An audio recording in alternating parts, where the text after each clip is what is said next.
ធ្លាប់ខុសមាត់ខុសកទេនេះជាវិធីកែខៃតាមអបីជំនឿដូនតាខ្មែរ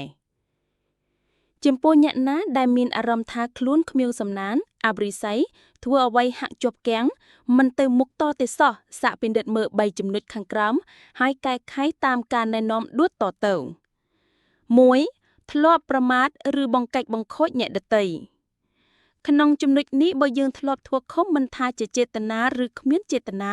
ដែលបានស្ដីបន្ទោសឬធ្វើមិនល្អជាមួយឪពុកម្ដាយឬអ្នកមានគុណឬនិយាយបង្កាច់បង្ខូចកេរ្តិ៍ឈ្មោះអ្នកដទៃដើម្បីកែប្រែកំហុសឲ្យប្រសើរឡើងវិញលុះត្រាតែសុំការអភ័យទោសពីពួកគាត់ឲ្យពួកគាត់អត់ទោសឲ្យយើង 2. ប្រជែកបណ្ដាសាឲ្យគេស្លាប់ប្រសិនបើយើងធ្លាប់ដាក់បណ្ដាសាងនរណាម្នាក់ឲ្យស្លាប់ដោយចៃដន្យទោះដោយចេតនាឬអចេតនាក៏ដោយចូលអ៊ុជធូបដាក់ផាមួងស្រសែងនៅខាងក្រៅផ្ទះហើយនិយាយថាខៀងឈ្មោះកើតនៅថ្ងៃនេះខ្ញុំសូមវត្ថុពិសិដ្ឋទាំងអស់ធัวជាសាក្សីខ្ញុំដកពាក្យអាក្រក់និងពាក្យបណ្ដាសាទាំងអស់របស់ខ្ញុំចេញហើយខ្ញុំសូមការអភ័យទោសពីអ្នកទាំងអស់គ្នាផង 3. ប្រមាថវត្ថុពិសិដ្ឋរូបសំណាកឬរូបព្រេកនៃសាសនាណាមួយ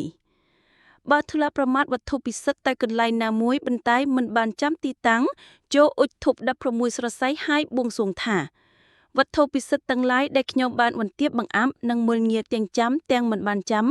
ខ្ញុំសូមអភ័យទោសផងសូមលើកលែងទោសឲ្យខ្ញុំហើយសូមឲ្យអ្នកជួយដោះស្រាយឧបសគ្គឲ្យខ្ញុំ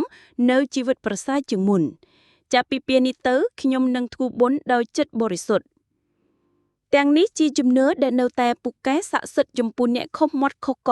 ជាមួយនឹងវត្ថុមូលឃើញនិងមិនបានឃើញទាំងឡាយប្រសិនបើយើងបានប្រព្រឹត្តកំហុសឆ្គងដោយបានប្រាប់មកខាងលើចូលដោះស្រាយនិងកែលម្អតាមតម្រានេះទើបរិស័យមិនស្រក់ស្រឹតឬចាញ់ច្រាប់គេ